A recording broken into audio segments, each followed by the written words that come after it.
হজরত ইসমাইল আলাইহি অসসালাম এর ইতিহাস, বাংলায় সংক্ষিপ্ত বিবরণ। হজরত ইসমাইল আলাইহি অসসালাম ছিলেন ইসলামের অন্যতম মহান নবী এবং হজরত ইব্রাহিম আলাইহি অসসালাম এর বড় ছেলে। তিনি ছিলেন হরত হাজেরা আলাইহি অসসালামের সন্তান। ইসলামী ইতিহাসে তিনি একজন গুরুত্বপূর্ণ ব্যক্তি, বিশেষত কুরবানি ও হজের ইতিহাসের সঙ্গে তার নাম অঙ্গাঙ্গিভাবে জড়িত। জন্ম ও শৈশব। হজরত ইসমাইল আলাইহি অসসালাম এর জন্ম হয়েছিল ফিলিস্তিনে। তার মা হাজেরা ছিলেন মিসরের এক রাজকন্যা। হজরত ইসমাইল আলাইহি অসসালাম আল্লাহর আদেশে তাকে ও তার শিশু সন্তান ইসমাইল আলাইহি অসসালামকে নির্জন মরুভূমিতে, বর্তমান মক্কা, রেখে যান। জমজম কূপ ও সাফা মারওয়া। হজরত হাজেরা আলাইহি অসসালাম যখন ইসমাইল আলাইহি অসসালাম কে নিয়ে মরুভূমিতে ছিলেন, তখন পানি শেষ হয়ে যায়।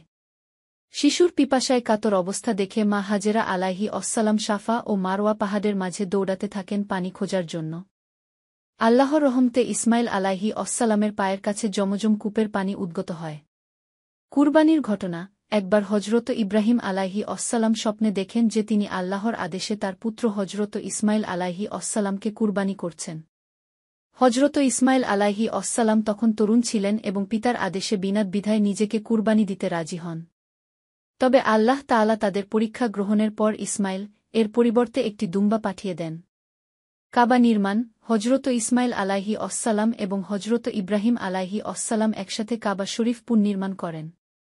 তখন তারা দোয়া করেন, রব্বানা তাকাব্বাল মিন্না ইন্নাকা আনতাস শামিউল আলিম। অর্থ, হে আমাদের প্রতিপালক, আমাদের পক্ষ থেকে গ্রহণ করুন। নিশ্চয়ই আপনি সর্বশ্রোতা, সর্বজ্ঞ। সূরা আল বাকারা ১২৭।